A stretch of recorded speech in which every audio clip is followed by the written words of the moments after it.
The amount of lying done to me by the medical and pharmaceutical establishments in the last few years has completely changed my view about whether or not they will tell me anything that is true. NIH is a $42 billion budget. It used to do science. Now it basically, a lot of what it does is developing new drugs for the pharmaceutical industry, which it gives to them essentially for free in many cases. It's a terrible arrangement. NIH itself gets royalties. They can take about half of the royalties on something like the Moderna vaccine. They own half of the royalties, so they'll get billions and billions of dollars.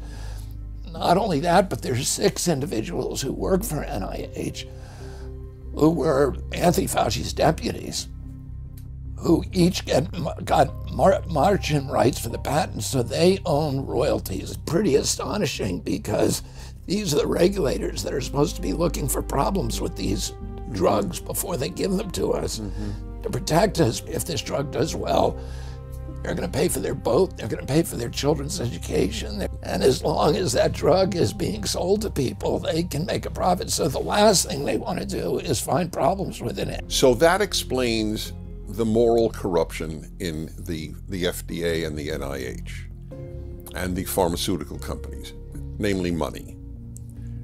How do you explain the New York Times and the Washington Post? Are they getting money from Big Pharma? The pharmaceutical industry is one of the biggest advertisers now. I think it was $9.6 billion in advertising. The reporters themselves would deny that there's any kind of censorship or any kind of editorial, prodding, and they will say science is what CDC says it is. And I say to them, journalists are supposed to maintain a posture of fierce skepticism toward government officials. They're now doing the opposite.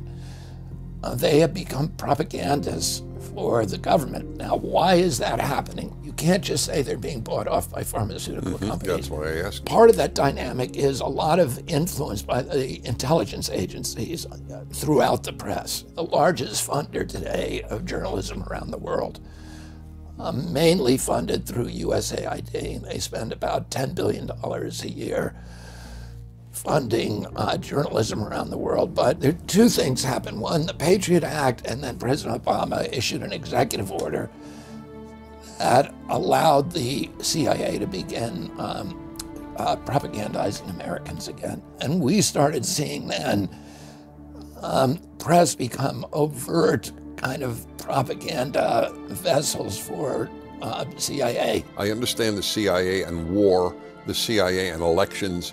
I don't understand what on God's earth the CIA cares about vaccines. The CIA's first project when it was created was Operation Paperclip. They were bringing over missile scientists and bioweapon scientists and chemical weapons scientists from Germany.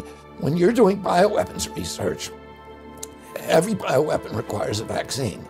You can't do bioweapons research to develop bioweapons, but you can do what they call dual-use research, which means bioweapons research that is also necessary to develop vaccines. The punchline of the story is that in 2014, 3 of Anthony Fauci's bugs escaped, and Obama declared a moratorium and ordered Fauci to shut down. Fauci transferred most of those studies to Wuhan. The biggest funder of gain-of-function research at Wuhan was the CIA through USAID, and then EcoHealth Alliance, through which NIH was laundering all its money. We now know that EcoHealth Alliance was a CIA front.